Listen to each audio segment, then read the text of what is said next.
tous, vous suivez aujourd'hui la web radio de l'IUT du littoral Côte d'Opale.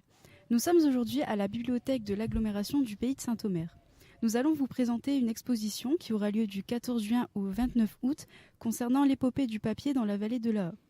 Nous sommes aujourd'hui en compagnie de Julie Balanfa, qui est archiviste, et de Mathieu Bécuve, qui est responsable des archives anciennes et du fonds local. Bonjour Julie, comment allez-vous ? Très bien, merci, ravie d'être avec vous. Mais nous aussi. Et bonjour Mathieu, comment allez-vous ? Bonjour, très bien. On a le soleil, donc C'est vrai tout va très bien. Et nous sommes aussi avec Océane, qui est là avec nous. Et nous pouvons dire que la bibliothèque de Saint-Omer, c'est 2 bibliothèques en une. Océane, qu'est-ce que vous pouvez nous dire sur ce sujet ? Donc il y a la médiathèque pour les usagers, mais aussi la bibliothèque patrimoniale qui sont séparées en 2. Donc la bibliothèque d'agglomération de Saint-Omer assure la conservation des archives anciennes de la ville de Saint-Omer depuis 1890. On sait aussi que la bibliothèque conserve également des archives de la cathédrale de Saint-Omer. Donc concernant les archives, je vais vous poser quelques questions. Donc tout d'abord, qu'est-ce qu'une archive ? Alors, qu'est-ce qu'une archive ? Alors, le terme d'archive, en fait, est donné pour tout un tas de documents différents. Donc, c'est tous des documents qui contiennent de l'information. Donc, ça peut être sur support très varié. Donc, ça peut être des journaux, de la photographie, des documents manuscrits, des ouvrages. Voilà. Il y a vraiment toute une multitude de documents. Après, donc, aux archives ici, on conserve plusieurs fonds assez importants. Donc, vous avez justement cité l'un des fonds les plus importants, celui de la cathédrale de Saint-Omer, où l'on trouve notamment l'un des documents les plus anciens qui est conservé ici, qui date de 1059, si je ne me trompe pas. Donc, il y a pratiquement 1000 ans. Ouais. Et d'autres fonds, justement, d'archives, notamment ce qu'on appelle le gros-nez notaire, qu'on aura peut-être le temps d'aborder en vous montrant un document, justement, ici. Et également, le fonds des archives de Saint-Omer, comme vous l'aviez indiqué, des fonds iconographiques et des fonds privés. D'accord, merci. Et quels sont les risques de conserver des archives comme ça dans le temps ? Alors les risques sont très variés. Il faut savoir que les archives peuvent être soumises notamment à des attaques d'insectes, de moisissures, à des variations de température et d'humidité. Et puis bien sûr, il y a l'action de l'homme sur ces archives. Alors toutefois, pour veiller à ce que vos enfants, vos petits-enfants, vos arrière-petits-enfants et les générations futures puissent y accéder, on les conserve dans des conditions optimales au sein d'un magasin. Donc on surveille l'humidité relative et également la température. Donc on est sur du 18 degrés, 20 degrés grand maximum et une humidité relative à peu près de 55 degrés. Mais on veille vraiment. Et dès qu'on voit un souci, on essaye de le mettre en quarantaine et puis d'aviser après par la suite pour éviter toute contamination. C'est donc pour cette raison que les archives sont séparées de la bibliothèque, à un certain sens. Après, c'est surtout aussi qu'on est sur différentes compétences au niveau culturel. Il faut savoir que la conservation des archives est une compétence obligatoire pour les collectivités, puisque notamment les archives ont un but à la base, c'est que ça sert de preuve. Notamment, le document que vous connaissez tous, c'est l'acte de naissance. Vous en aurez besoin pour plusieurs actions administratives. Et ça, c'est une archive. Donc, on est obligé de conserver à vitam aeternam ce document. Donc c'est pour ça aussi que c'est très varié. C'est 2 fonctions qui sont divers, qui se confondent, mais aussi qui se combinent pour notamment former une histoire. D'accord, ici, merci. On a la particularité que c'est un établissement qui est déjà en fait mutualisé. Donc vous avez un côté archive, salle patrimoniale, donc l'aile patrimoniale et une aile médiathèque. Donc c'est déjà, d'habitude, les archives sont plutôt conservées à la mairie. Oui. Et là, l'intérêt, c'est qu'on a un ensemble où on retrouve tout un tas d'informations sur un même site. D'accord, merci. Donc ensuite, peut-on consulter ces archives et si oui, comment peut-on les emprunter ? Alors les archives sont en libre communication.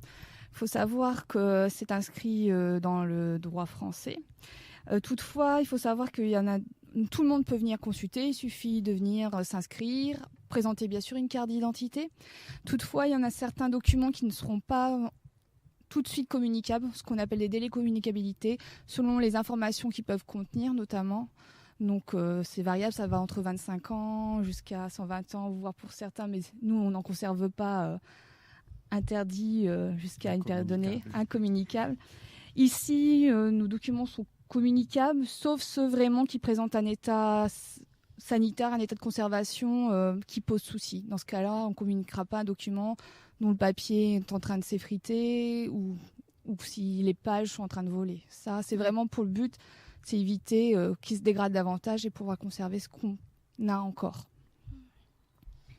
Et donc, pourquoi dispose-t-on d'un règlement pour pouvoir avoir les archives en main, pour les emprunter ? Alors justement, parce que pour assurer une bonne conservation de ces documents, on va faire attention. Donc lorsque la personne va venir consulter ces documents, il y a toute une série de règles donc, qui seront indiquées dans ce règlement. Notamment donc, le fait que la personne, donc, quand elle s'inscrit, elle doit, pas quand elle s'inscrit, mais après, une fois qu'elle est inscrite, elle doit mettre ses affaires en consigne. Elle doit sortir donc, pour pouvoir consulter uniquement, par exemple, un appareil photo, un crayon à papier et des feuilles volantes, notamment pour éviter tout vol possible. Et également, on fait attention, donc on rappelle qu'il faut manipuler les documents avec précaution, parce que ça, à force de consultation, ça peut aussi justement les abîmer. Donc c'est toute une série de mesures qui sont inscrites comme ça dans ce règlement pour essayer de les protéger le mieux possible. Ok, merci. On vous remercie d'avoir répondu à ces quelques questions sur les archives. On va maintenant aborder un peu l'exposition. Donc on voudrait savoir quel rôle vous avez joué dans la réalisation de l'exposition qui va avoir lieu. Alors là, donc c'est une exposition qu'on accueille, qui a été réalisée par le comité d'histoire du Haut-Pays, dont sa bibliothèque et son siège sont à Fauquemberg, donc sur le territoire de la Capso. Et donc cette exposition sur l'épopée du papier donc dans la vallée de l'Aa, qui va regrouper à peu près, je crois, 50 panneaux, a été donc conçu par cette association, et on est là en termes de partenaires en fait pour l'accueillir justement au sein de nos locaux, pour la rendre accessible voilà, aux Odo-Marois et à ceux qui fréquentent la bibliothèque. Donc c'est vraiment un rôle voilà, de partenaire. D'accord. Depuis combien de temps préparez-vous cet événement avec l'association ?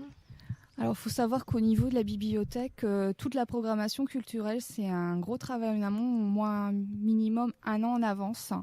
Sachant que là, quand on accueille également une exposition, ça veut dire donc être en relation avec les partenaires. Et surtout, comme on a un prêt de quelque chose qui ne nous appartient pas, il faut faire tout ce qui est convention de prêt, donc tout ce qui est démarches administratives également pour les accueillir dans les meilleures conditions. Et est-ce que c'est la première fois que vous accueillez une exposition de cette association ou d'une autre ? Pour le comité d'histoire du Haut-Pays, c'est la toute première fois. Mais après, on a d'autres partenaires. Nous, on a surtout travaillé ces dernières années avec les archives départementales du Pas-de-Calais qui proposent également des expositions itinérantes. Ok. Et donc, quelles ont été les ressources nécessaires à la réalisation de ce projet ? Alors là, comme c'est une exposition qu'on accueille, on a souhaité agrémenter tout cet ensemble de panneaux, donc c'est une très belle exposition riche en contenu, et on a souhaité donc montrer quelques documents originaux, donc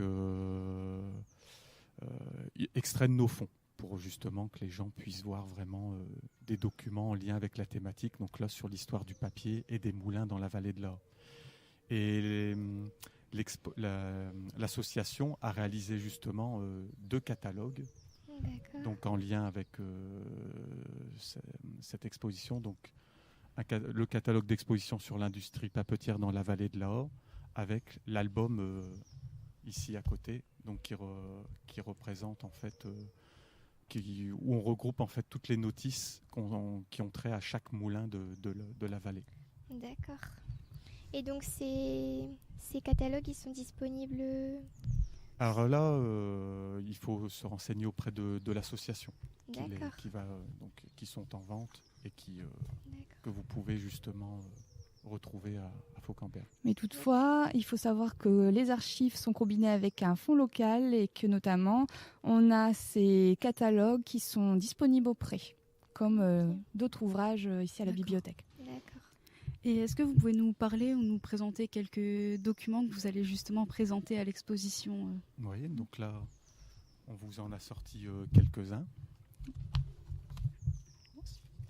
Alors ici, c'est un volume en fait de presse ancienne, puisqu'on conserve de la presse, notamment dont les plus anciens numéros remontent à 1807. Ici, c'est le mémorial artésien, et c'est un mémorial artésien donc daté du 20 octobre 1842.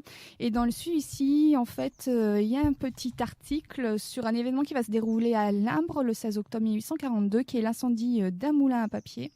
Et notamment, on nous explique que malgré le manque de matériel pour arrêter l'incendie, la population s'est mobilisée pour faire au mieux et sauver notamment la machinerie. Donc la presse, c'est un élément très intéressant parce que vous trouvez des informations que vous n'avez pas dans d'autres documents. Et là, notamment, vous avez l'aspect où l'incendie a pris, qui a été mobilisé et qu'est-ce qui en est ressorti suite à cet événement. D'accord. Alors après, on a d'autres types de documents, dont par exemple celui-ci, donc qui est un acte notarié qui date de l'année 1752. Donc vous avez la date ici là-haut, qui concerne la location justement d'un moulin à papier, qui est donc qui appartient à son nom justement à François de Lens, comte de Blandec, qui le loue à Monsieur Jacques Lemoine. Et vous avez donc au milieu de ce document un très beau dessin qui représente justement le moulin, donc le moulin à papier où on voit justement ici, vous avez la roue avec le bâtiment, avec le cours de l'A ici. Donc voilà, un joli document, donc extrait de ce gros fond qu'on appelle, que j'ai évoqué au début de cette intervention, donc extrait de ce qu'on appelle le gros des notaires, qui regroupe tous les actes notariés qui ont été faits depuis le XVIe siècle jusqu'à la Révolution et qui regroupe près de 350 000 pièces. Okay. Et après, donc, on a sorti également une série de documents iconographiques, donc des cartes postales, donc des cartes postales un peu plus récentes, dites modernes, et des cartes plus anciennes, dont là, donc, qui représentent les papeteries de Laon, donc qui étaient les anciens établissements d'Ambricourt. C'est aujourd'hui le site de la papeterie Sille. Et puis, autre élément important des fonds iconographiques, ce sont tout ce qui est fonds photographie. Ici, vous avez une photographie du moulin de Confosse et qui se trouve donc à Équerde. Donc, c'est aussi bien carte postale que photographie. Ce sont des documents qui sont très importants puisque ça nous montre l'évolution du territoire et également ce qui est industrie, sachant qu'on a très peu d'archives à ce sujet. D'accord. Donc ce sont des documents très intéressants que vous pourrez retrouver à l'exposition qui aura lieu, on vous le rappelle, du 14 juin au 29 août. Et donc pour finir, on aimerait vous demander quel message souhaitez-vous faire passer ? Donc, à travers cette exposition, donc, le but, c'est notamment donc, déjà de faire découvrir ce passé industriel qui est très important pour notre territoire, parce qu'il faut savoir qu'il y a encore plusieurs papeteries qui fonctionnent toujours aujourd'hui. Donc maintenant, Wispaper, après il y en a RCM, bon, voilà, il y en a plusieurs. Et c'est souvent un passé qui est assez méconnu parce que beaucoup de ces établissements, donc il y en a certains qui ont été détruits, d'autres qui perdurent aujourd'hui. Et on n'a pas forcément énormément de documents qui permettent de documenter justement toute cette histoire. Donc là, l'association du comité d'histoire du Haut-Pays a fait vraiment un gros travail de recherche. Donc vous pouvez voir dans les catalogues qu'il y a beaucoup d'illustrations. C'est vraiment très très riche. Et donc par ce biais-là, on veut aussi montrer qu'il faut faire attention à bien, parce que l'un de notre rôle, c'est aussi de collecter et de conserver ces documents. Donc de faire attention, de bien conserver les documents qui concernent les industries de la région, parce qu'ils sont souvent détruits lors de la fermeture de ces usines. Donc ils sont assez rares en fait dans nos fonds comparés aux autres documents. D'accord. Donc merci, nous vous remercions d'avoir répondu à nos questions. Donc, Merci. merci Mathieu et Julie, mais aussi merci à Audrey Brier pour vous tous pour votre accueil, votre aide et les réponses aux questions qu'on nous a apportées. Donc merci d'avoir suivi notre émission. Vous pouvez nous retrouver sur le site de studiogaco.fr, mais aussi sur le site de la bibliothèque d'agglomération du Pays de Saint-Omer. Vous pouvez vous rendre à la bibliothèque les mardis, mercredis, vendredis et samedis, de 9h à 18h, 19h le vendredi, sauf pour les salles patrimoniales et les archives fermées de midi à 13h. Donc encore une fois, merci beaucoup pour vos réponses. Merci Ossan d'avoir participé avec nous à l'émission. Et merci à Gabriel qui réalise la technique et le montage. Merci. Merci.